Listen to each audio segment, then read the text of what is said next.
welcome to NCERT. Then now we are starting chapter 6 class 8 मानव संसाधन geography 6 chapter है class 8 के NCERT का। तो हम इसको स्टार्ट करते हैं। पहले तो डू यू नो क्या आप जानते हैं भारत सरकार के अधीन एक मानव संसाधन मंत्रालय है। 1985 में इस मंत्रालय का निर्माण लोगों के कौशल के बढ़ाने के लिए किया गया था। इससे यह प्रदर्शित होता है कि देश के लोग देश के लिए कितने महत्वपूर्ण संसाधन हैं। तो डू यू नो में बताया गया है, जबकि अब इस मंत्रालय का नाम बदल दिया गया है। वर्तमान समय में इस मंत्रालय का नाम शायद शिक्षा मंत्रालय कर दिया गया है। 1985 में स्थापित किया गया था मंत्रालय।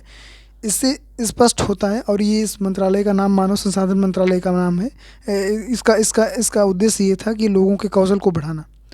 तो लोगों के कौशल का बढ़ाने के लिए भारत सरकार ने एक मंत्रालय का गठन किया। तो इससे स्पष्ट होता है कि जो भारत के लोग हैं उनका कौशल और वो कितने इम्पोर्टेंट हैं देश के लिए मानव संसाधन के रूप में। तो यहाँ से आप जानते हैं, इसके माध्यम से जानकारी दी गई। सॉरी उसके बाद में हम बात करते हैं। तो क्या आप जानते हैं, फिर से यहाँ पे एक बात की गई है।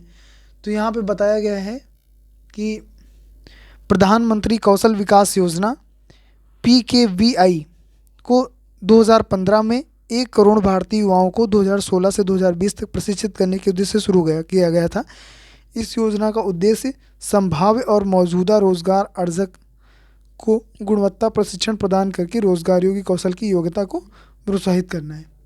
तो अब ये 2015 की प्रधानमंत्री कौशल विकास योजना, जो भारत सरकार की एक योजना है, उसके बारे में बता रहा है कि इसको 2015 में स्थापित किया गया था और 2015 से 20 तक। अब शायद इसका 2.0 भी स्टार्ट किया गया 2020 के बाद में, और 2.0 भी स्टार्ट हो चुका है और 2.0 ही चल रहा है इस समय शायद। सॉरी इसके बाद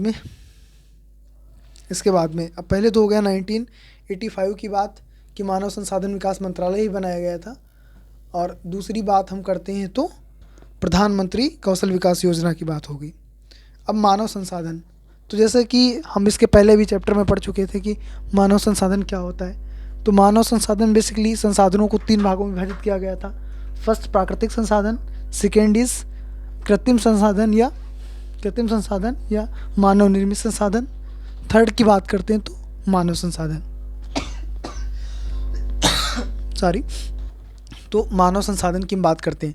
तो मानव संसाधन हमने एग्जांपल भी दिया था कि एक व्यक्ति है जो कि गांव में खेती करता है और उसके पास में बहुत खेती है, उसके पास में बहुत सारी खेती है और उसका काम धंधा अच्छे से चलता है। उसका लड़का खेती बाती में ही उसी में इस काम में जुटा रहता है और अपने परंपरागत रूप से करता रहता है। जबकि एक गरीब बच्चा है, वो किसी विश्वविद्यालय में पढ़ने जाता है और या तो वो कोई बड़ा ऑफिसर बन जाता है या ऑफिसर नहीं बन पाता है, तो आके खेती में नवाचार, नए सिस्टम, नए टेक्नोलॉजी का यूज़ करके उससे कई बार आगे निकल जाता है। कई बार नहीं, हमेशा आगे निकल जाता है जो उसने अच्छे से, क्योंकि किस लिए आगे निकल जाता है, क्योंकि वो मानव संसाधन है। तो आप देख सकते हैं, तो ये मानव संसाधन की कहानी है इस चैप्टर की। अब इस चैप्टर में हम पढ़ेंगे कि क्या बताया गया है।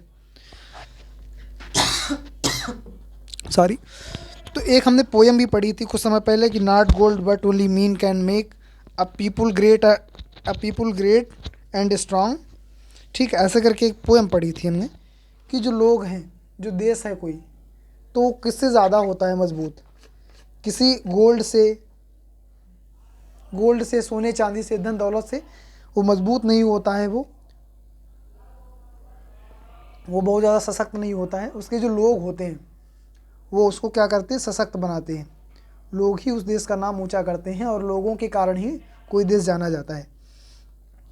तो हम बात करेंगे यहाँ पे, तो मानव संसाधन का फर्स्ट पैराग्राफ हम स्टार्ट करते हैं। लोग ही एक राष्ट्र के सबसे बड़े संसाधन हैं। प्रकृति की देन केवल उस समय महत्वपूर्ण होती है जब वह लोगों के लिए उपयोगी होती है। देखो, लोग अपनी आवश्यकताओं और योग्यताओं से उसे संसाधन में परिवर्तित कर देते हैं। इस प्रकार मानव संसाधन ही अंतिम संसाधन है। स्वस्थ, शिक्षित और अभिप्रेरित लोग अपनी आवश्यकताओं के अनुरूप संसाधनों का विकास करते हैं। तो आप देख लीजिए इसमें कि संसाधनों के रूप में जो हमारे पास 3 संसाधन होते हैं, प्राकृतिक संसाधन, मानव निर्मित संसाधन, और थर्ड जो है मानव संसाधन जिसको कहते हैं। तो उसमें क्या बताया कि जो मानव संसाधन है ना वो सबसे ज़्यादा महत्वपूर्ण होता है। और क्यों महत्वपूर्ण होता है? क्योंकि लोग ही जो है उसका पूरा सिस्टम क्रिएट करते हैं, और लोगों के कारण ही सब कुछ जाना जाता है। बिना लोगों के कुछ भी नहीं हो सकता है, बिना लोगों के कुछ भी नहीं हो सकता है। 1 मिनट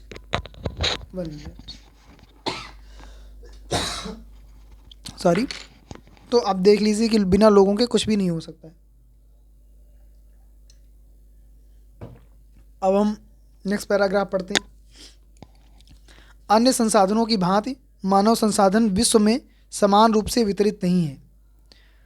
अपने शैक्षिक स्तर, आयु और लिंग में वे एक दूसरे से भिन्न हैं। उनकी संख्या और लक्षण भी बदलते रहते हैं। तो देखो जो मानव संसाधन है ना, वो मानव संसाधन कब बनता है? शिक्षा और स्वास्थ्य के माध्यम से।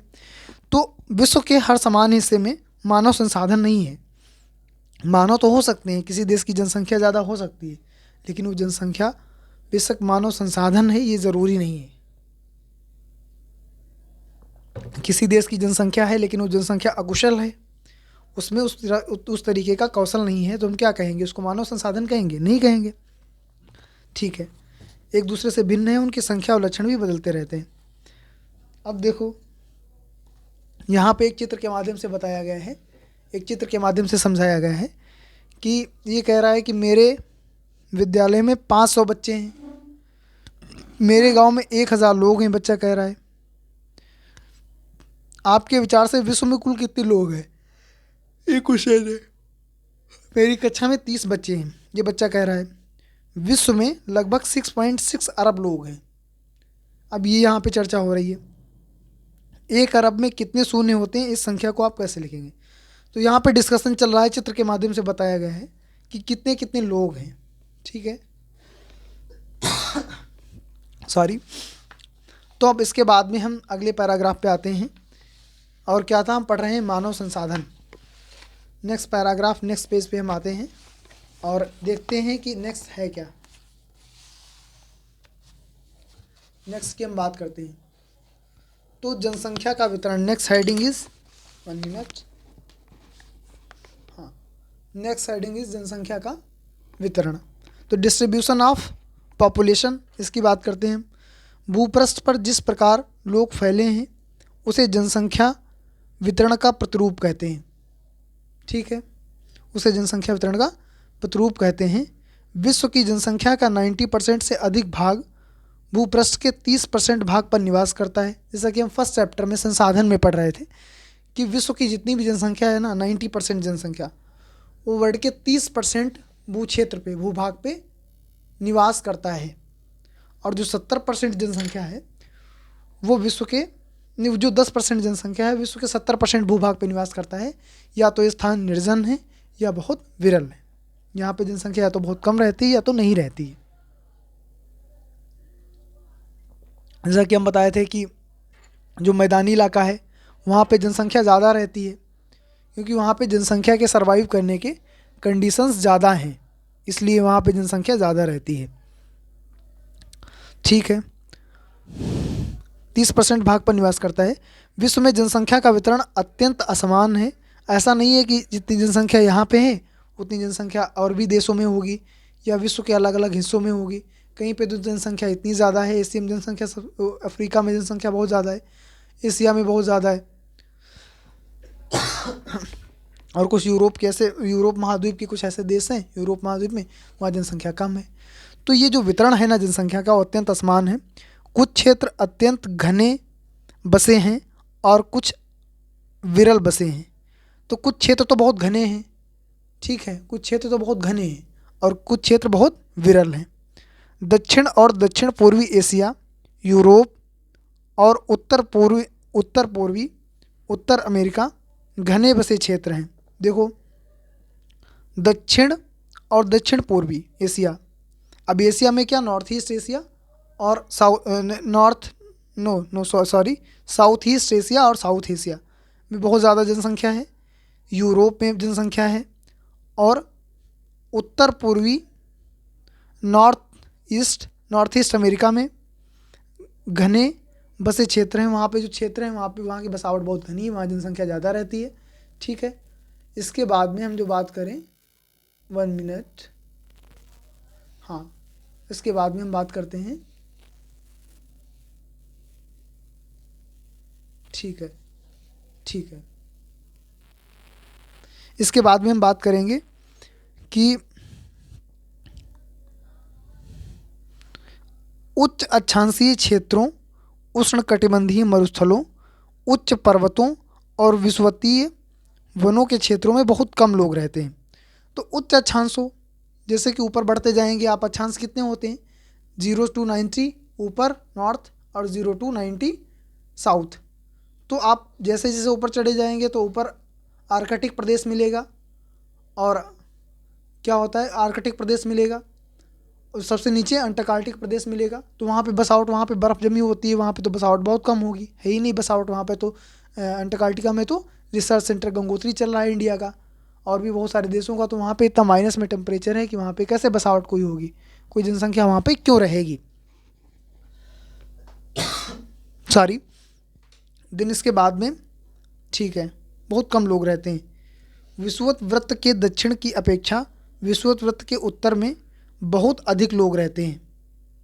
विषुवत वृत्त के दक्षिण की अपेक्षा विषुवत वृत्त के उत्तर में बहुत अधिक लोग रहते हैं। अब जैसे नॉर्दर्न हेमिस्फीयर जो है ना, नॉर्दर्न हेमिस्फीयर है, इसमें बताया कि ज़्यादा लोग रहते हैं कंपैरिजन टू सदर्न हेमिस्फीयर के। ठीक है, विषुवत वृत्त के दक्षिण की अपेक्षा विषुवत वृत्त में अधिक लोग रहते हैं। विश्व की कुल जनसंख्या का लगभग 3/4 लोग 2 महाद्वीपों एशिया और अफ्रीका में रहते हैं। 3/4, आप समझ सकते हैं, आप डाटा देख रहे हैं कि 3/4 जो जनसंख्या है, 3/4 जो जनसंख्या है ना, वो कहाँ रहती है, अफ्रीका और एशिया में। तो आप देख लीजिए, Asia, there are 7 continents in the world.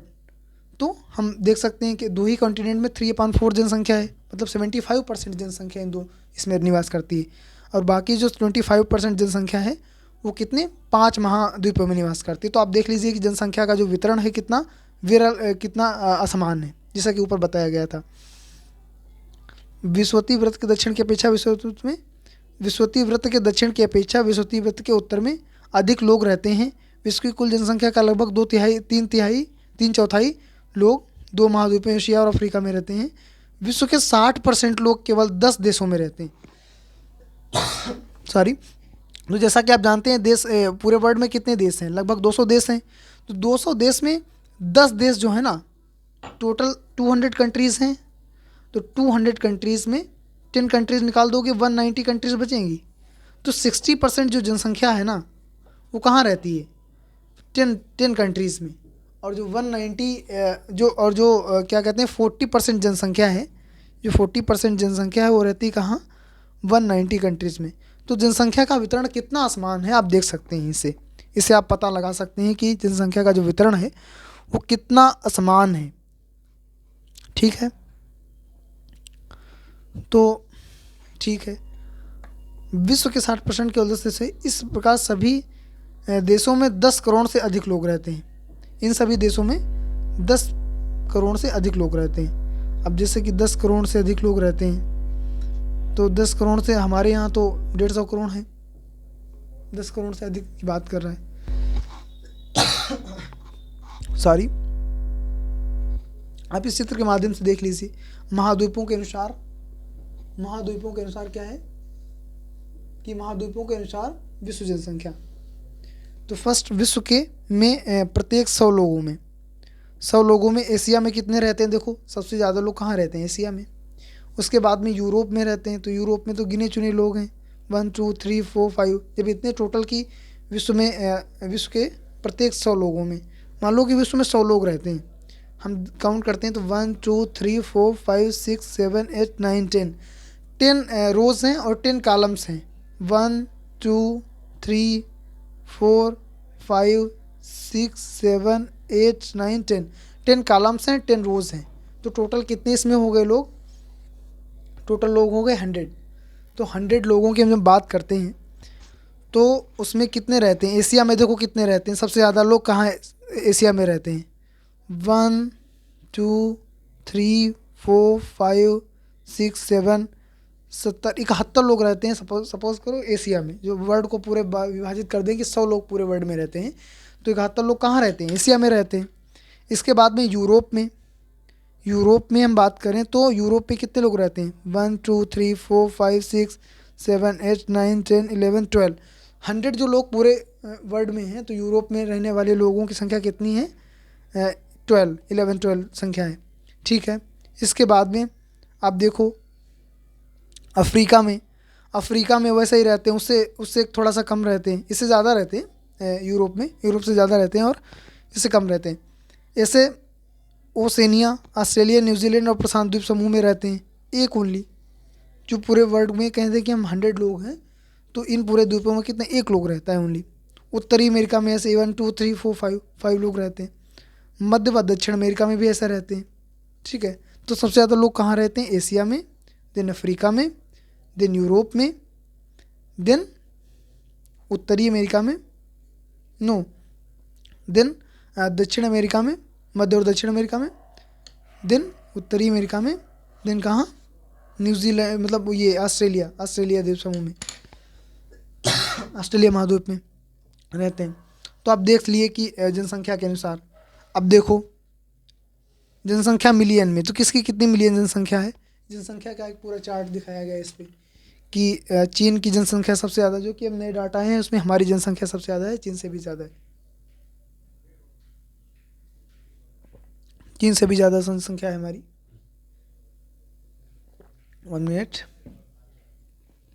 ठीक है। तो अब इसके बाद में हम बात करते हैं, तो नेक्स्ट पैराग्राफ आता है, डू यू नो, क्या आप जानते हैं? अब ये बहुत अच्छा सेगमेंट है कि क्या आप जानते हैं के माध्यम से बहुत बड़ी बड़ी जानकारियाँ दे देता है। भारत की जनसंख्या का औसत घनत्व 382 व्यक्ति प्रति वर्ग किलोमीटर है। भारत की जनसंख्या का औसत घनत्व जो है ना, पूरे इंडिया की जब बात करें कहीं, तो देखो जनसंख्या इतनी ज़्यादा विरल है कि अब प्रदेश वाइज बात करें तो सबसे ज़्यादा घनत्व कहाँ है? बिहार में है। बिहार में पॉपुलेशन बहुत ज़्यादा है और क्षेत्रफल जो है उस अकॉर्डिंग सबसे ज़्यादा पॉपुलेशन है वहाँ पे। क्षेत्रफल में 1 किलोमीटर स्क्वायर में बहुत सारे लोग रहते हैं, 1000 के आसपास। वहीं जो हम अरुणाचल प्रदेश की बात करते हैं तो वहाँ पे रहते हैं 17 लोग ओनली, तो वहाँ का घनत्व सबसे कम है अरुणाचल प्रदेश का। तो जब पूरी इंडिया की बात करते हैं तो टोटल कितना होता है? एवरेज 382 व्यक्ति प्रति वर्ग किलोमीटर। 1 किलोमीटर स्क्वायर के एरिया में कितने लोग रहते हैं? 1 किलोमीटर स्क्वायर के एरिया में कितने लोग रहते हैं? 382 व्यक्ति प्रति वर्ग किलोमीटर।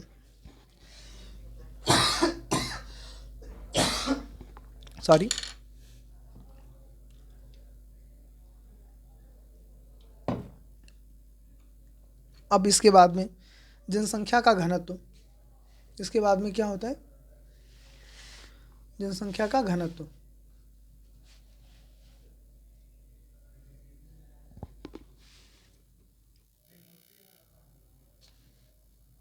जनसंख्या का घनत्व, इसकी हम बात करते हैं। तो जनसंख्या के घनत्व की बात कैसे करेंगे? जनसंख्या के घनत्व की बात कैसे करेंगे कि पृथ्वी पृष्ठ के एक इकाई क्षेत्र में रहने वाले लोगों की संख्या को जनसंख्या का घनत्व कहते हैं। तो वहीं की एक यूनिट, कोई भी यूनिट है, जैसे हम किलोमीटर के मानते हैं या मीटर माने, उसमें प्रति कितने लोग रहते हैं उसको कहेंगे जनसंख्या का घनत्व। सामान्य रूप से यह प्रति वर्ग किलोमीटर में व्यक्त किया जाता है। हाँ ठीक है, प्रति वर्ग किलोमीटर में व्यक्त किया जाता है। संपूर्ण विश्व का औसत जनसंख्या घनत्व 51 व्यक्ति प्रति वर्ग किलोमीटर है। सबसे अधिक जनसंख्या घनत्व दक्षिण मध्य एशिया में है। इसके पश्चात क्रमशः पूर्वी एशिया एवं दक्षिण पूर्वी एशिया में है। तो आप देख सकते हैं कि जो हम पूरे वर्ल्ड लेवल की बात करते हैं तो वर्ल्ड में कितना है जनसंख्या का घनत्व है 51 व्यक्ति प्रति किलोमीटर स्क्वायर। ठीक है, 1 किलोमीटर स्क्वायर के एरिया में कितने लोग रहते हैं? 51 लोग रहते हैं। ठीक है। तो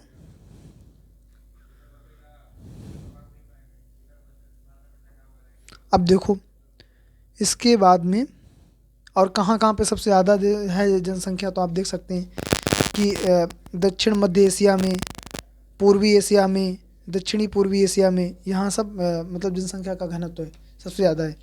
उसके बाद में जब कक्षा के पूरे 30 विद्यार्थी उपस्थित होते तो हमारी कक्षा बहुत भरी हुई दिखती है, लेकिन जब यही विद्यार्थी स्कूल के सभा भवन में बैठते हैं तो यह कक्ष खुला और खाली दिखाई पड़ता है। क्यों? अब देखो बच्चा पूछ रहा है कि जो 30 हैं, 30 इसके क्लास में स्टूडेंट्स हैं, तो 30 सीटें भी होंगी, सीटें भी 30, तो सारे लोग बैठ जाएंगे तो भर जाएगी ना। अब वहीं जो पूरा क्या कहते हैं कि ग्राउंड है, ग्राउंड में तो और भी ज़्यादा होगा, ग्राउंड में तो और भी ज़्यादा होगा सब सिस्टम का मतलब वहाँ पे स्पेस ज़्यादा होगा। वहाँ पे सपोज़ करो कि पूरा वो सभागार में 500 सीटें लगी हैं, तो 30 विद्यार्थी जब 500 वाली सीट्स में बैठेंगे तो क्या खाली खाली नहीं दिखेगा? एकदम खाली खाली दिखेगा। तो वहीं एक बच्चा सवाल पूछ रहा है, तो इसके सवाल का जवाब यही है, बिल्कुल खाली खाली दिखेगा, क्योंकि वो चर्चा कर रहा है तो ये बच्चा है, तो ये बच्चे के हिसाब से ही पूछेगा। क्योंकि सभा भवन का आकार या क्षेत्र कक्षा में बड़ा होता है, लेकिन जब स्कूल के सभी विद्यार्थी सभा भवन में आ जाते हैं तब सभा भवन भरा हुआ दिखाई देने लगता है। देखो ये बच्ची जवाब दे रही है इसका सॉरी, तो इसके माध्यम से आप समझ लीजिए। ठीक है। अब नेक्स्ट कि जनसंख्या अवतरण को प्रभावित करने वाले कारक, जैसे कि हम पढ़े कि अभी एशिया में सबसे ज़्यादा जनसंख्या है, वो भी दक्षिण मध्य एशिया में, ठीक है, पूर्वी एशिया में, दक्षिण मध्य एशिया में जनसंख्या सबसे ज़्यादा है, उसके पश्चात में पूर्वी एशिया में, एशिया के बाद में अफ्रीका में, अफ्रीका एशिया में मिला के 60% लोग निवास करते हैं, हम अभी पढ़े। तो ऐसा क्यों है कि किसी एक कॉन्टिनेंट में तो इतने ज़्यादा लोग रहते हैं और किसी कॉन्टिनेंट में लोग कम रहते हैं? जैसे कि हम ऑस्ट्रेलिया महाद्वीप की बात करें तो लोग वहाँ पे बहुत कम रहते हैं, अंटार्कटिका में तो रहते ही नहीं हैं, आर्कटिक में तो बहुत कम रहते हैं, मतलब रहते ही नहीं है लगभग। तो आप जैसे आप देख लिए थे कि सबसे ज़्यादा किस उसमें कितने थे, 100 में विभाजित किया गया था, सबसे ज़्यादा एशिया में थे, देन अफ्रीका में थे, देन यूरोप में जनसंख्या थी, उसके बाद में क्या था कि इस तरीके से बढ़ती थी। तो ये जनसंख्या कहीं पे इतनी ज़्यादा कहीं पे इतनी कम, इसका इतिहास क्या है और ये क्यों ऐसा है, तो ये जानने की कोशिश की जा रही है। प्रभावित करने वाले कारक कौन कौन से ऐसे इफ़ेक्ट्स हैं जिनके कारण क्या है कि ये सारी चीज़ें होती हैं। फर्स्ट भौगोलिक कारक, भौगोलिक कारक में फर्स्ट है स्थलाकृति। भौगोलिक कारक में फर्स्ट क्या है कि स्थलाकृति। लोग सदैव पर्वतों और पठारों की तुलना में मैदानी भागों में ही रहना पसंद करते हैं, ठीक है, क्योंकि ये क्षेत्र खेती, विनिर्माण और सेवा क्रियाओं के लिए उपयुक्त होते हैं। तो फर्स्ट रीज़न क्या है? स्थलाकृति। वहाँ कैसी है, वहाँ की ज़मीन कैसी है? तो ज़मीन के जब जियोमॉर्फोलॉजी पढ़ते हैं तो 4-5 प्रकार बताए जाते हैं उसके। एक तो होती है दलदली ज़मीन, एक होती है क्या होती है पहाड़ी भूभाग, एक होता है मैदानी भूभाग, ठीक है, एक होता है डेल्टाई क्षेत्र, डेल्टाई क्षेत्र भी मैदानी होता है। तो फर्स्ट ऑफ थिंग क्या प्रभावित करती है? स्थलाकृति। लोग सदैव पहाड़ और पठारों की तुलना में मैदानी भागों में ही रहना पसंद करते हैं, क्योंकि ये क्षेत्र खेती, विनिर्माण और सेवा क्रियाओं के लिए उपयुक्त होते हैं। ये जो क्षेत्र है ना, ये तीनों चीज़ों के लिए उपयुक्त होते हैं। मैदान है सपोज़ करो, तो मैदान में क्या, वहाँ पे हम आराम से खेती भी कर सकते हैं मैदान में। मैदानी इलाके में उसके बाद में कोई हमको फैक्ट्री खोलना है तो वहाँ पे बिल्डिंग्स भी बना सकते हैं, वहाँ पे रोड की कनेक्टिविटी भी कर सकते हैं मैदानी इलाके में, ठीक है, आसानी से कर सकते हैं। उसके बाद में कोई सेवा क्षेत्र का काम है तो सेवा क्षेत्र का काम भी, उसके लिए भी बिल्डिंग्स चाहिए, ठीक है, और उसके लिए भी जो चीज़ चाहिए वो मैदानी इलाके में हम ऑलरेडी अवेलेबल कर सकते हैं अच्छे से सेवा क्षेत्र के लिए। जैसे बीमा और जितने भी सेक्टर सेवा क्षेत्र के तृतीय क्षेत्र के होते हैं वो हम आसानी से अवेलेबल कर सकते हैं। यहीं जब हम बात करते हैं पहाड़ों की, तो पहाड़ों पे सपोज़ करो हमको खेती करना है, प्राथमिक क्रियाएं करनी है, खेती करनी है हमको, तो वहाँ पे खेती कर पाना पॉसिबल हो पाएगा क्या? वहाँ पे खेती कर पाना पॉसिबल नहीं हो पाएगा ना। वहाँ पे क्या होगा कि हम भूमि को जोतने चलेंगे तो पत्थर उखड़ जाएंगे, ढालूनुमा बहुत हल्की फुल्की खेती और अपने खाने भर का खेती वहाँ पे हो पाती है, बहुत छोटी सी खेती होती है। चाय की खेती कभी कभी पहाड़ों पे होती है ढालूनुमा भूमि से। तो क्या जैसे मैदानी इलाके में खेती हो पा रही है वैसे वहाँ पे खेती हो पा रही है? नहीं हो पा रही है। ऐसे ही हम बात करें जब इसके क्या कहते हैं इसको, जब हम द्वितीयक क्षेत्र की बात करें, हमको वहाँ पे कोई कारखाना लगाना है, फैक्ट्री लगाना है, जैसे कि हम द्वितीयक क्षेत्र की बात करते थे ना, तो सपोज़ करो हमको कोई कारखाना वहाँ पे लगाना है, तो वहाँ पे इस तरीके की बिल्डिंग बन पाएगी जिस तरीके की हमारे पास में यहाँ मैदानी इलाके में बन जाती है। वहाँ उस नई टेक्नोलॉजी का यूज़ करना पड़ेगा ना, फिर भी उस तरीके की बन नहीं पाएगी। और वहाँ पे बहुत सारे कॉज एंड इफेक्ट भी होंगे पहाड़ों में या पठारी इलाकों में, ठीक है। उसके बाद में तृतीय सेवा क्षेत्र, सेवा क्षेत्र की भी बात करें तो इस जैसा स्थलाकृति मतलब मैदानी इलाके में चीज़ें पॉसिबल हो पाती हैं, तृतीय क्षेत्र की चीज़ें वहाँ पे भी पॉसिबल नहीं हो पाएंगी। तो तीन ही तो मेन क्रियाएं होती हैं, और तीन मेन क्रियाएं जो हैं वो कहाँ सबसे ज़्यादा एग्जिस्ट करती हैं? वो सबसे ज़्यादा एग्जिस्ट करती हैं, सबसे ज़्यादा होती हैं जो अनुकूल जिनके लिए माहौल है, वो स्थान होता है क्या? वो स्थान होता है मैदान। तो मैदान में लोग रहना पसंद करते हैं। गंगा के मैदान विश्व के सबसे अधिक घने बसे क्षेत्र हैं, ठीक है। जो गंगा का मैदान है ना, गंगा के जो मैदान है विश्व के सबसे अधिक घने बसे क्षेत्र हैं, जबकि एंडीज़, आल्प्स और हिमालय जैसे पर्वत विरल बसे क्षेत्र हैं। तो जो गंगा का मैदान है विश्व के सबसे अधिक घनी बसावट क्या है? गंगा के मैदान में है, ठीक है। और जबकि एंडीज़, आल्प्स, हिमालय क्षेत्रों में बहुत कम लोग रहते हैं, ठीक है। सेकेंड क्या है कि जलवायु, क्लाइमेट, लोग सामान्यतया, ठीक है, लोग सामान्य रूप से चरम जलवायु जो अत्यधिक गर्म अथवा अत्यधिक ठंडी, जैसे सहारा मरुस्थल, रूस के ध्रुवीय प्रदेश, कनाडा और अंटार्कटिक में रहने से बचते हैं, ठीक है। लोग सामान्य रूप से चरम जलवायु जो कि अत्यधिक गर्म और अत्यधिक ठंडी, ठीक है। तो लोग क्या चाहते हैं कि जलवायु हो जो ना तो बहुत ज़्यादा ठंडी हो और ना ही बहुत ज़्यादा गर्म हो। कैसी जलवायु हो? समशीतोष्ण जलवायु हो। लोग क्या चाहते हैं? कैसी जलवायु हो? समशीतोष्ण जलवायु होनी चाहिए, लोग ऐसा चाहते हैं। तो ना तो बहुत ज़्यादा ठंडी हो और ना बहुत ज़्यादा गर्म हो। तो वहाँ पे जैसे कि सहारा मरुस्थल में बहुत कम लोग मिलेंगे, रूस के ध्रुवीय प्रदेश में जहाँ बहुत ज़्यादा ठंड होती है नहीं मिलेंगे लोग, कनाडा और अंटार्कटिक में रहने से बचते हैं, ठीक है। तो वहाँ पे लोग कम मिलेंगे बहुत, क्योंकि जलवायु या तो बहुत ज़्यादा ठंडी या तो बहुत ज़्यादा गर्म है, ठीक है। थर्ड, मृदा कैसे इफेक्ट करती है? तो यहाँ पे लोग कम रहेंगे ना, जहाँ पे जलवायु अच्छी होगी वहाँ पे। तो जलवायु कहाँ की अच्छी है कि उष्णकटिबंधीय जलवायु, ना तो बहुत ज़्यादा गर्म है ना तो बहुत ज़्यादा ठंडी है, 23 degree to 23 degree, not to 23 degree 23.5 south, ठीक है। 23 half not to 23 half south, ठीक है। तो यहाँ पे लोग बसते हैं, यहाँ पे लोग रहना पसंद करते हैं।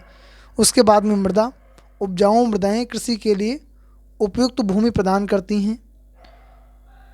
उपजाऊ जो मृदाएं होती हैं वो कृषि के लिए क्या होती हैं? उपयुक्त भूमि प्रदान करती हैं। भारत में गंगा एवं ब्रह्मपुत्र, चीन में वांगवी, चांगजियांग और मिस्र में नील नदी के उपजाऊ मैदान घने बसे क्षेत्र हैं। तो आप देख लीजिए कि जो उपजाऊ ज़मीन होती है ना, तो वहाँ पे खेती इजीली अवेलेबल हो पाती है। वहाँ पे खेती जो होती है वो फर्टाइल रूप से होती है। फर्टाइल रूप से खेती होती है तो वहाँ पे लोग ज़्यादा रहते हैं। ये चीज़ इसको प्रभावित करती है जनसंख्या को। और फर्टाइल खेती कहाँ पे होती है कि नदियों के किनारे जो मैदान होते हैं ना, नदियों के द्वारा बनाई गई मिट्टी से जो मैदान निर्मित होते हैं, ये सब उनसे होता है, ठीक है। अब हम नेक्स्ट की बात करते हैं तो जल। लोग उन क्षेत्रों में रहने को प्राथमिकता देते हैं जहाँ अलवणीय जल आसानी से उपलब्ध होता है, जहाँ फ्रेश वाटर आसानी से उपलब्ध होता है, वहाँ पे लोग ज़्यादा रहते हैं, ठीक है। विश्व की नदी घाटी बसे क्षेत्र हैं, जबकि मरुस्थलीय विरल क्षेत्र हैं। तो अब जो नदी घाटी क्षेत्रों में है वहाँ पे फ्रेश वाटर मिल जाता है, और मरुस्थलीय क्षेत्रों में या तो खारा जल मिलता है या तो जल बहुत मुश्किल से मिलता है, मीठा जल नहीं मिल पाता है, फ्रेश वाटर नहीं मिल पाता है, तो जल भी प्रभावित करता है। उसके बाद में खनिज की बात करें, खनिज निक्षेप वाले क्षेत्र अधिक बसे क्षेत्र हैं, खनिज निक्षेप वाले क्षेत्र अधिक बसे क्षेत्र हैं। दक्षिणी अफ्रीका की हीरे की खानें और मध्य पूर्व में तेल की खोज ने इन क्षेत्रों में लोगों को रहने के लिए प्रेरित किया है। तो देखो, जहाँ पे खनिज ज़्यादा होंगे वहाँ पे लोग भी ज़्यादा होंगे, क्योंकि जैसे जहाँ पे तेल की खानें हैं तो लोग क्यों नहीं चाहेंगे वहाँ पे रहना, वहाँ से तेल निकलता है भाई, और तेल निकलेगा तो लोगों को वहाँ पे रोज़गार मिलेगा और वहाँ की इनकम जनरेट होगी। तो ये सारी चीज़ें जो हैं, खनिज होगा तो वहाँ पे लोग रहेंगे, ये चीज़ें इफ़ेक्ट करती हैं। इसके बाद में हम नेक्स्ट पेज पे आते हैं। ये तो हो गया कि भौगोलिक कारण, ठीक है। उसके बाद में हम बात करते हैं बेटा सामाजिक, सांस्कृतिक और आर्थिक कारण। सामाजिक, सांस्कृतिक और कुछ कल्चरल या सोशल रीजंस भी होते हैं जो कि जनसंख्या को इफेक्ट करते हैं। जैसे कि एक शब्दावली में इसमें दिया गया है वर्ड कि जीवन प्रत्याशा, यह उन वर्षों की संख्या है जिनमें औसत व्यक्ति के जीवित रहने की आशा की जाती है। तो जो देश की जनसंख्या होती है किसी, उसमें औसत जीवन कितना है, और ये जो अनुमान होता है यही जीवन प्रत्याशा कहलाती है कि हमारे देश के लोगों की औसत आयु कितनी है, उसी को कहते हैं जीवन प्रत्याशा, ठीक है। तो अब हम बात करें सामाजिक, सांस्कृतिक और आर्थिक कारण। तो ये जनसंख्या को कैसे प्रभावित कर सकते हैं। फर्स्ट, आर्थिक कारण, औद्योगिक क्षेत्र रोजगार के अवसर प्रदान करते हैं, लोग बड़ी संख्या में इन क्षेत्रों की ओर आकर्षित होते हैं। जापान में ओसाका और भारत में मुंबई 2 घने बसे क्षेत्र हैं। अब आप जान लीजिए कि क्या होता है कि जो जहाँ पे औद्योगिकरण होता है, औद्योगिक क्षेत्र होते हैं, तो आप देख लीजिए कि बिहार और यूपी के कुछ भागों से, यूपी में तो बहुत ज़्यादा सब इन्वेस्टमेंट हो रहा है, लेकिन उस तरीके का भी इंफ्रास्ट्रक्चर फिर भी डेवलप नहीं हो पाया है। तो यहाँ पे जो क्या होते हैं कि गांव से लोग जाते हैं पंजाब, दिल्ली, हरियाणा, ठीक है, या गुजरात में फैक्ट्रियाँ हैं, तो यहाँ पे रोज़गार की तलाश में जाते हैं। जो रोज़गार की तलाश में जाते हैं तो क्या होता है,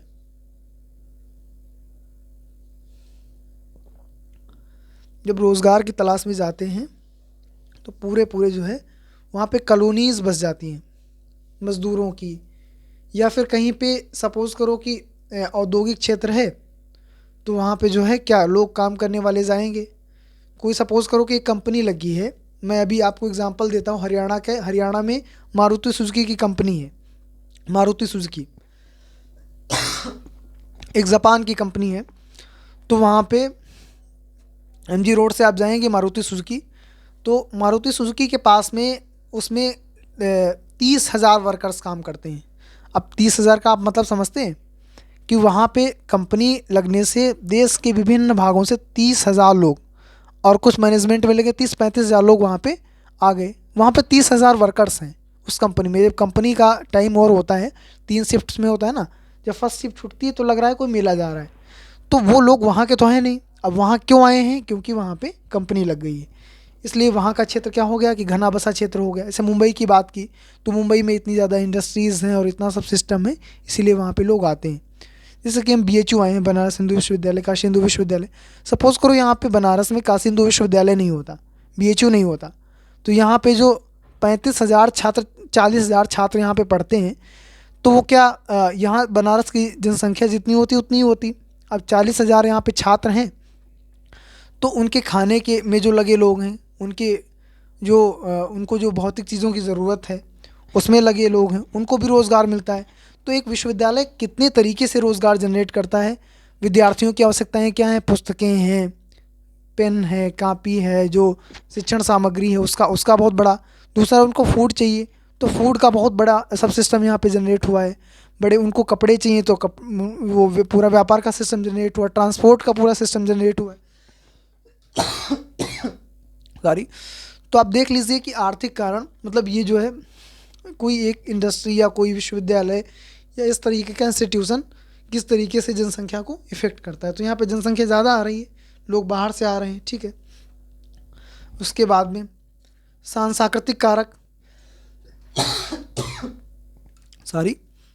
इसके बाद में सांस्कृतिक कारक की बात करें तो धर्म और सांस्कृतिक महत्ता वाले स्थान लोगों को आकर्षित करते हैं।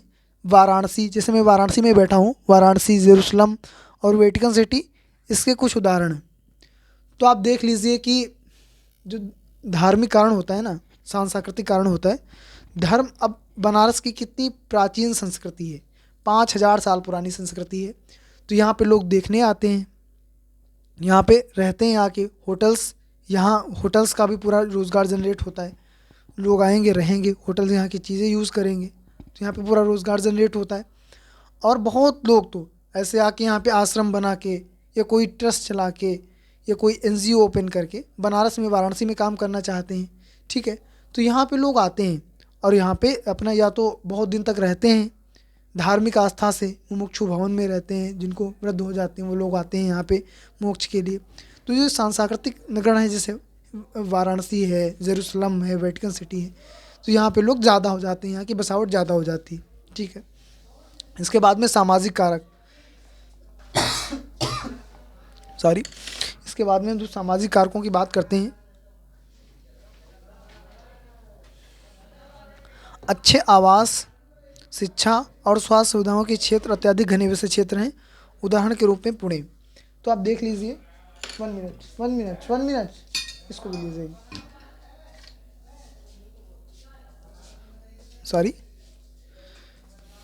तो क्या है कि जो अच्छे शिक्षा, अच्छे आवास जहाँ पे हैं वहाँ पे लोग ज़्यादा आना चाहेंगे,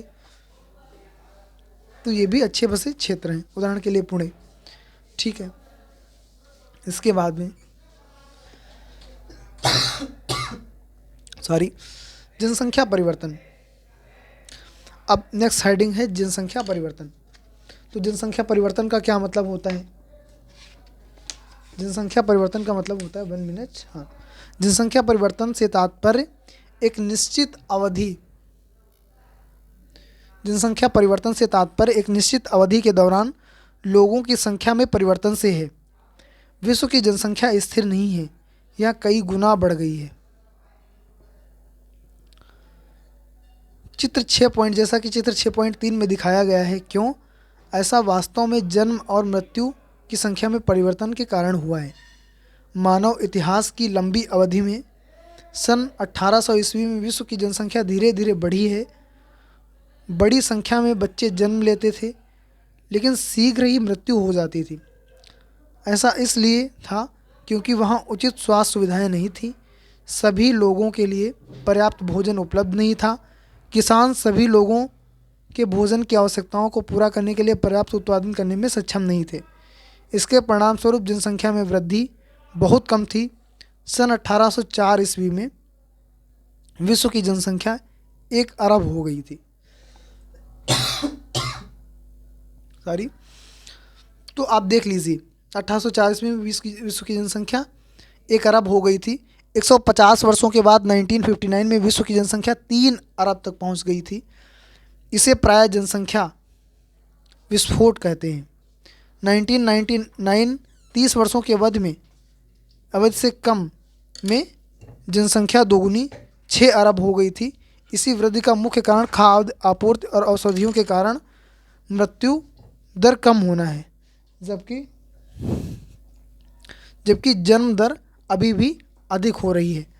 तो आप देख लीजिए कि जनसंख्या, जिस हिसाब से जनसंख्या परिवर्तन क्या होता है कि जनसंख्या जो थी वही जनसंख्या स्थिर नहीं है, वो जनसंख्या जो है स्थिर नहीं है, हाँ, और वो जनसंख्या धीरे धीरे बढ़ रही है।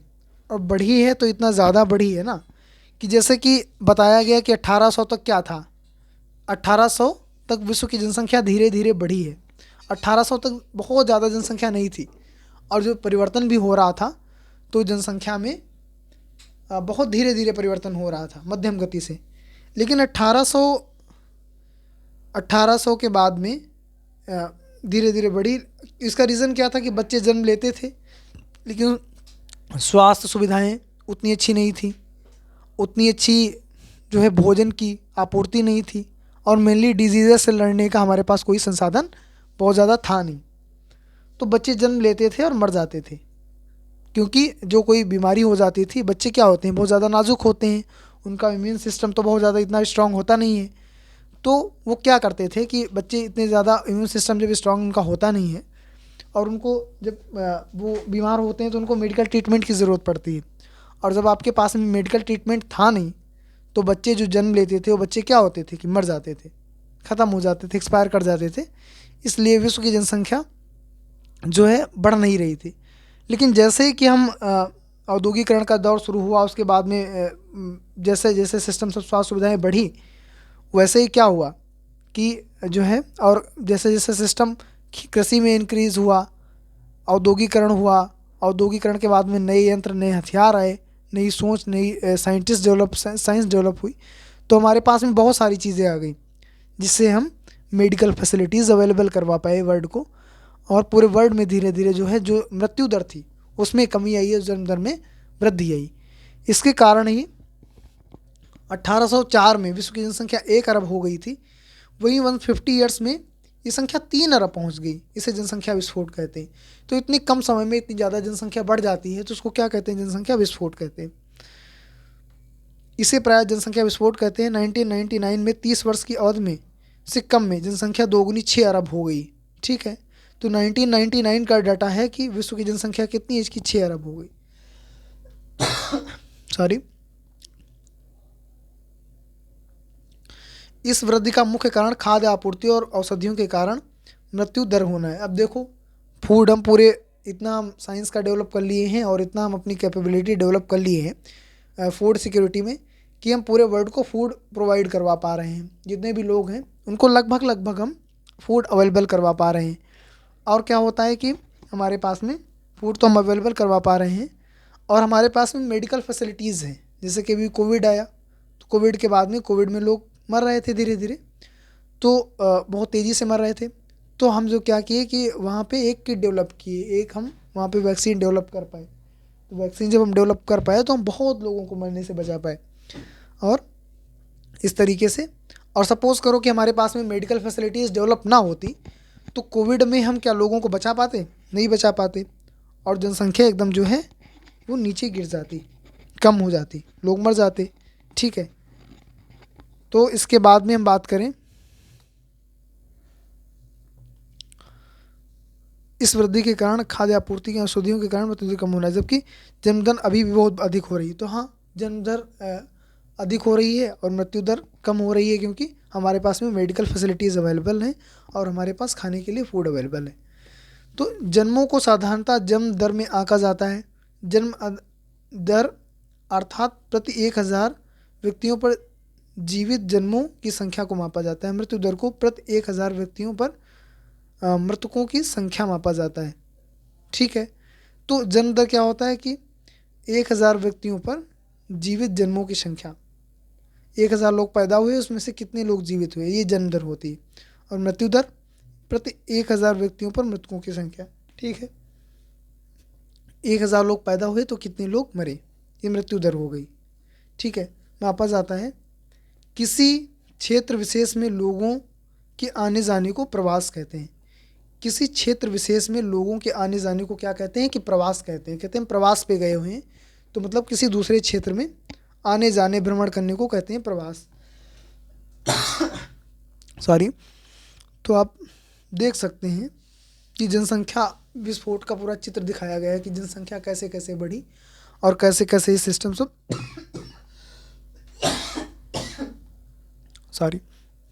कैसे कैसे सिस्टम बना। जन्म और मृत्यु जनसंख्या परिवर्तन के प्राकृतिक कारक हैं। देखो, जन्म बढ़ा तभी जनसंख्या भी बढ़ी, जन्म दर बढ़ गई तो क्या हुआ, ये जनसंख्या बढ़ गई। प्राकृतिक कारक हैं। एक देश में जन्म दर और मृत्यु दर के बीच के अंतर को प्राकृतिक वृद्धि दर कहते हैं। ठीक है, विश्व के जनसंख्या के बढ़ने के मुख्य कारण प्राकृतिक वृद्धि दर का तीव्रता से बढ़ना है। जनसंख्या के बढ़ने का कारण मुख्य कारण प्राकृतिक वृद्धि दर को तीव्र से बढ़ना है। अब देखो प्राकृतिक वृद्धि दर किसको कहते हैं कि जितने जन्म हुए और जितनी मृत्यु हुए। तो हम सपोज करो कि हमारे पास में जन्म तो हो रहे हैं कितने 1000, ठीक है। सपोज करो कि एक दिन में 1000 बच्चे जन्म ले रहे हैं, तो मर रहे हैं कितने लोग 50 लोग। तो ये क्या होता है कि प्राकृतिक वृद्धि दर कितना हो गया 950। तो इसी के कारण विश्व में जनसंख्या के बढ़ने का मुख्य कारण क्या है, प्राकृतिक वृद्धि दर। प्राकृतिक वृद्धि दर मुख्य कारण है, तीव्रता से बढ़ना है। प्रवास एक अन्य कारण है जिससे जनसंख्या के आकार में परिवर्तन होता है। लोग एक देश में अथवा देशों के बीच एक स्थान से दूसरे स्थान पर जा सकते हैं। उत्प्रवासी वे लोग होते हैं जो देश को छोड़ते हैं। अप्रवासी वे लोग होते हैं जो देश में आते हैं। अप्रवासी कौन होते हैं कि जो देश में आते हैं। उत्प्रवासी कौन होते हैं जो देश को छोड़ते हैं, ठीक है। और प्रवासी क्या होते हैं कि एक स्थान से दूसरे स्थान तक जाना, एक स्थान से दूसरे स्थान में जाना। तो ये 3-4 टर्मिनोलॉजीज हैं, इनको समझ लीजिए। संयुक्त राज्य अमेरिका और ऑस्ट्रेलिया, संयुक्त राज्य अमेरिका और ऑस्ट्रेलिया जैसे देशों में भीतरी प्रवास अथवा आप्रवास द्वारा संख्या बढ़ी है।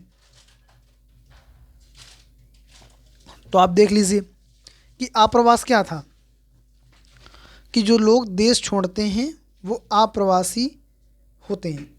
नहीं, जो देश में आते हैं, जो देश में आते हैं, किसी देश में आते, सपोज करो कि अमेरिका कोई चला गया, तो अमेरिका के लिए क्या है कि आप्रवासी है। तो अमेरिका की जनसंख्या कैसे बढ़ी है, आप्रवास के कारण बढ़ी है कि वहाँ पे लोग दूसरे कंट्रीज से आए हैं, ठीक है। सूडान देश ऐसा उदाहरण है जिसमें लोग बाहर चले जाते हैं, जाने अथवा उत्प्रवास के कारण जनसंख्या में कमी का अनुभव किया गया है। अब सूडान क्या है, सूडान शायद अफ्रीका कॉन्टिनेंट का एक देश है शायद सूडान। तो शायद सूडान में क्या होता है कि वहाँ सुविधाएं कम होंगी और सिस्टम वहाँ पे उतना ज़्यादा डेवलप होगा नहीं। तो वहाँ के लोग क्या चले जा रहे होंगे, बाहर चले जा रहे होंगे किसी दूसरे देश में। तो उसको बोलेंगे क्या कि उत्प्रवास के कारण जनसंख्या की कमी का अनुभव किया गया है। अंतर्राष्ट्रीय प्रवास की सामान्य प्रवृत्ति यह है कि लोग अच्छे आर्थिक अवसरों की खोज में कम विकसित राष्ट्रों से अधिक विकसित राष्ट्रों में चले जाते हैं। देशों के अंदर बड़ी संख्या में लोग रोजगार, शिक्षा और स्वास्थ्य सुविधाओं की खोज में ग्रामीण क्षेत्रों से नगरीय क्षेत्रों की ओर चले जाते हैं, ठीक है। अब जैसे ग्रामीण क्षेत्रों से नगरीय क्षेत्रों में चले जाते हैं तो वहाँ की जनसंख्या बढ़ जाती है। ऐसे अंतर्राष्ट्रीय स्तर पर हम बात करें तो लोग अच्छे आर्थिक अवसरों की खोज में विकसित राष्ट्रों में चले जाते हैं। विकासशील राष्ट्रों के बच्चे जो हैं विकसित राष्ट्रों में चले जाते हैं क्योंकि वहाँ पे उनको अवसर ज़्यादा मिलेगा, उनको वहाँ पे सिस्टम ज़्यादा मिलेगा और वो बेहतर लाइफ स्टाइल अपनी जी पाएंगे, ठीक है। सॉरी, यही बात हो गई। उसके बाद में जनसंख्या परिवर्तन के प्रतिरूप मीन्स फॉर्म्स। जनसंख्या परिवर्तन के प्रतिरूप। जनसंख्या वृद्धि की दर विश्व में अलग अलग है। यद्यपि विश्व की कुल जनसंख्या तीव्रता से बढ़ रही है तथापि सभी देशों में यह वृद्धि अनुभव नहीं की जा रही है। अब जैसे आप देख लीजिए कि जो वर्ल्ड है, विश्व जनसंख्या वृद्धि की दर विश्व में अलग अलग है कि विश्व के अलग अलग हिस्सों में अलग अलग जनसंख्या वृद्धि की दर है। यद्यपि विश्व की जनसंख्या तीव्रता से बढ़ रही है, वर्ल्ड की जो जनसंख्या है ना वो तीव्रता से बढ़ रही है तथापि सभी देशों में वृद्धि अनुभव नहीं की जा रही। जब हम वर्ल्ड की जनसंख्या को उठा के देखेंगे, वर्ल्ड पॉपुलेशन को, तो वो तो बढ़ रही है, लेकिन क्या होता है कि ये हर जगह पे अनुभव नहीं की जा रही। कि जैसे हम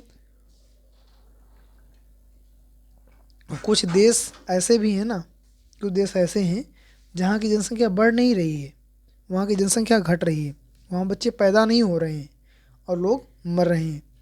लेकिन जब हम पूरे वर्ल्ड लेवल की बात करेंगे तो उसकी तो जनसंख्या बढ़ ही रही है क्योंकि देश के ऐसे भी ज़्यादा क्षेत्र हैं, ऐसे भी बहुत ज़्यादा उनकी तुलना में ज़्यादा क्षेत्र हैं जिनमें क्या होता है कि जिनमें देश उनकी जन्म दर ज़्यादा है, मृत्यु दर बहुत कम है।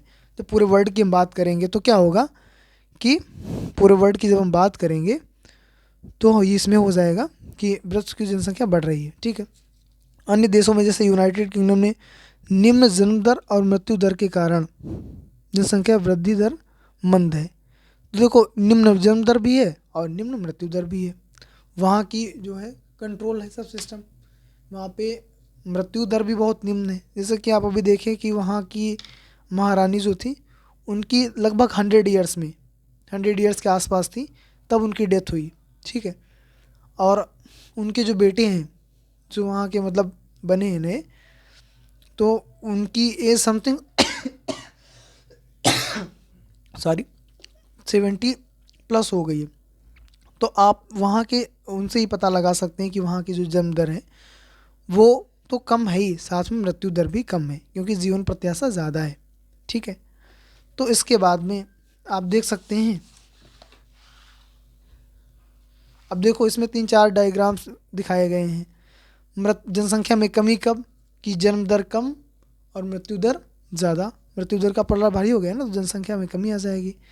जन्म दर भी बराबर, मृत्यु दर भी बराबर। सपोज करो कि 1000 लोग एक साल में पैदा होते हैं और 1000 लोग मर जाते हैं, तो कितना हो गया, इक्वल हो गया। जितनी जनसंख्या, जितना जन्म दर उतना मृत्यु दर। उसके बाद में हम बात करें तो जन्म दर ज़्यादा हो जाएगी और मृत्यु दर क्या हो जाएगी, कम हो जाएगी। सपोज ये 5 बच्चे पैदा हो रहे हैं और 2 बूढ़े मर रहे हैं। जब 2 बूढ़े मर गए ये और 5 बच्चे पैदा हो गए तो 3 बढ़ गए ना, तो क्या हो जाएगी, जनसंख्या वृद्धि हो जाएगी। ये बहुत अच्छा एरो दिखाया गया, एरो के माध्यम से तीनों में दिखाया गया है। उसके बाद में हम बात करें, अब ये शब्दावली आप्रवास मीन्स जब व्यक्ति नए देश में जाता है तो उसको कहते हैं आप्रवास। उत्प्रवास जब व्यक्ति एक देश को छोड़ता है, जैसे कि हमारा कोई साइंटिस्ट इंडिया छोड़ दे तो हम उसको क्या कहेंगे कि उत्प्रवास हो गया।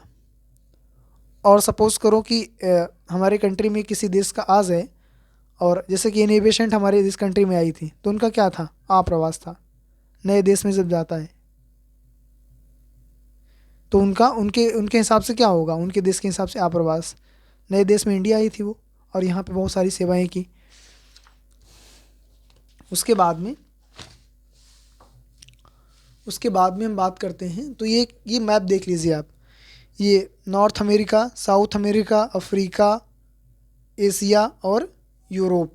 इसके बाद में ऑस्ट्रेलिया ये। तो आप देख लीजिए कि जहाँ पे नीला है अति उच्च प्राकृतिक वृद्धि की वार्षिक दर। देखिए यहाँ पे बहुत ज़्यादा है। यहाँ पे क्या है कि जन्म दर ज़्यादा है, मृत्यु दर कम है। यहाँ पे जनसंख्या बहुत ज़्यादा है, जनसंख्या का वितरण मतलब प्राकृतिक दर। उसके बाद में उच्च, ये अति उच्च है नीला वाला, देन उच्च ये वाला सब दिखाया गया है, ये यहाँ। इसके बाद में पाकिस्तान और समथिंग इसके नीचे वाले क्षेत्र, ठीक है। उसके बाद में आदर्श, तो आप देख सकते हैं ये आदर्श वाला क्षेत्र है। इसके बाद में निम्न और ह्रास। ये ह्रास की बात करें तो ह्रास किस में होगा, शायद इसमें होगा, यहाँ पे होगा अंटार्कटिक में और अंटार्कटिका में, इनमें दोनों में होगा, ठीक है। अब जनसंख्या वृद्धि की अलग अलग दरें सॉरी अब जनसंख्या संगठन की हम बात करते हैं। अब हम बात करते हैं जनसंख्या संगठन की। तो किसी देश की जनसंख्या कितनी भी अधिक हो, उसका उस देश के आर्थिक विकास में के स्तर में कुछ अंतर नहीं पड़ता। उदाहरण के लिए बांग्लादेश और जापान अति घने देश हैं, लेकिन जापान बांग्लादेश से आर्थिक रूप से अधिक विकसित है। किसी देश की जनसंख्या कितनी भी अधिक हो, उसका उस देश के आर्थिक विकास के स्तर पर कुछ अंतर नहीं पड़ता। उदाहरण के लिए बांग्लादेश, देखो ये होता है कि आपके पास में जनसंख्या है, ठीक है, लेकिन उसके जनसंख्या का अंतर जो है ना, जनसंख्या का अंतर, आपके पास जनसंख्या ज़्यादा है तो आप ज़्यादा रिच हो जाएंगे, ये कोई वैल्यू नहीं हुआ। ये कोई मतलब जो है, ये कोई सिस्टम नहीं होता कि आप किसके पास सबसे ज़्यादा जनसंख्या हो, सबसे ज़्यादा जनसंख्या होते हुए आप रिच तब होंगे कि जब आपकी जनसंख्या संसाधन हो जाएगा, मानव संसाधन हो जाएगा। तो अब देखो, बांग्लादेश भी घना बसा क्षेत्र है, लेकिन जापान भी क्षेत्र है। जापान का वर्ल्ड में क्या पोजीशन है, और इसका बांग्लादेश का क्या वर्ल्ड में पोजीशन है, आप देख सकते हैं दोनों को। सॉरी। इसके बाद में एक संसाधन के रूप में लोगों की भूमिका को समझने के लिए हमें उनके गुणों के बारे में सुनने की आवश्यकता होती है। लोग अपनी आयु, लिंग, साक्षरता स्तर, स्वास्थ्य दशाओं, व्यवसाय और आय के स्तर पर एक दूसरे से भिन्न होते हैं। लोगों की इन विशेषताओं के बारे में जानना आवश्यक है। जनसंख्या संगठन जनसंख्या की संरचना को दर्शाता है। ठीक है, तो ये बात यहाँ पे की गई है। अब यहाँ पे देख लीजिए, मैं सेतु बनाता हूँ, मैं अपने पोते पोतियों को कहानी सुनाता हूँ, मैं घर की देखभाल करती हूँ, मैं विवाह समारोह में गाना गाता हूँ। ठीक है, मैं कैंसर के उपचार में औषधियों को शोध कर रही हूँ, मैं किसान हूँ। तो आप देख लीजिए, अलग अलग लोगों की अलग अलग भागीदारी है। सोचिए, प्रत्येक व्यक्ति समाज के लिए एक संभाव्य संसाधन है। मानव संसाधन के रूप में आपका योगदान क्या होगा? ठीक है, तो प्रत्येक व्यक्ति संसाधन है। किसान भी संसाधन है, मानव संसाधन है जो कि फसलें उगाता है। और एक डॉक्टर, ये भी संसाधन है। इसके बाद में जो घर की देखभाल लेडी करती है, ये भी है। और एक इंजीनियर, ये भी संसाधन है। और ये जो दादी है ना, जो कहानी सुनाती हैं, इंटरटेन करती हैं, ये भी एक संसाधन है कि लोगों को डायरेक्टली नहीं, इनडायरेक्टली हेल्प करती हैं, जिससे वो बच्चे अच्छे से पल बढ़ पाएँ और उनको अच्छा माहौल मिल सके। मैं विवाह समारोह में गाता हूँ, तो ये गाना गा के इंटरटेन करता है लोगों का स्ट्रेस कम होता है, अच्छा लगता है और वो लोग अच्छे से कार्य करते हैं। तो ये भी एक संसाधन है। तो प्रत्येक व्यक्ति मानव है, मानव को स्किल अपना डेवलप करके मानव संसाधन बन सकता है। इस कहानी के माध्यम से बताया गया है। आपका योगदान क्या है? आप एक स्टूडेंट हैं, आप अच्छे से पढ़िए और जिस भी पोजीशन पे रहिए, आप जो भी बनिए, आप प्राथमिक क्षेत्र में जाइए, द्वितीयक क्षेत्र में जाइए, तृतीयक क्षेत्र में जाइए, किसी भी क्षेत्र में जाइए, वहाँ सारे संसाधनों का बेहतर यूज़ कीजिए। और क्या कीजिए? बेहतर यूज़ कीजिए और जो है मानव संसाधन के रूप में भूमिका निभाइए। तो हमारा यही हो सकता है, विद्यार्थी पढ़ के स्किल डेवलप कर सकता है और स्किल से फिर देश को फ़ायदा हो सकता है। ठीक है, इसके बाद में हम बात करेंगे जनसंख्या संगठन हमारी यह जानने में सहायता करता है कि कितने पुरुष हैं, कितनी स्त्रियां हैं। सॉरी।